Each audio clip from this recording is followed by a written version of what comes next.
যদি বিরিয়ানির চেহারা হয় এমন এবং বিরিয়ানির মধ্যে যদি এমন বড় বড় পিস মাংস দেয় তাহলে কেমন হয়। তো আসসালামু আলাইকুম গাইস, আজকে আমরা গিয়েছিলাম নারায়ণগঞ্জের বুরুন্দির বিখ্যাত আসলাম বিরিয়ানি হাউসে।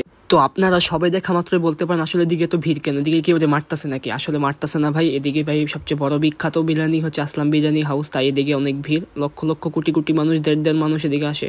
তো কয়েক মিনিট ওয়েট করার পর আমরা ফাইনালি আমাদের বিরিয়ানিটা নিতে পারছি, কারণ আমাদের টোকেন সংগ্রহ করতে হয়েছে এবং টোকেন সংগ্রহ করার পর আমাদের দাঁড়াইতে হয়েছে, অনেকক্ষণের মতো দাঁড়াইছিলাম, দেন আমরা ফাইনালি আমাদের বিরিয়ানিটা হাতে পাইছি।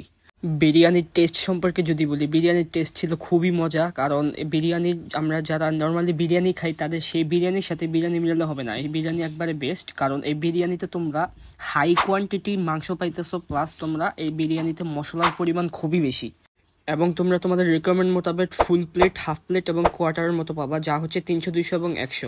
তো ভিডিওটা যদি ভালো লেগে থাকে তাহলে আমার চ্যানেলটাকে ফলো করো এবং ইউটিউব চ্যানেলটাকে সাবস্ক্রাইব করো এবং আমার ফেসবুক পেজটাকে ফলো দিয়ে পাশে থাকো।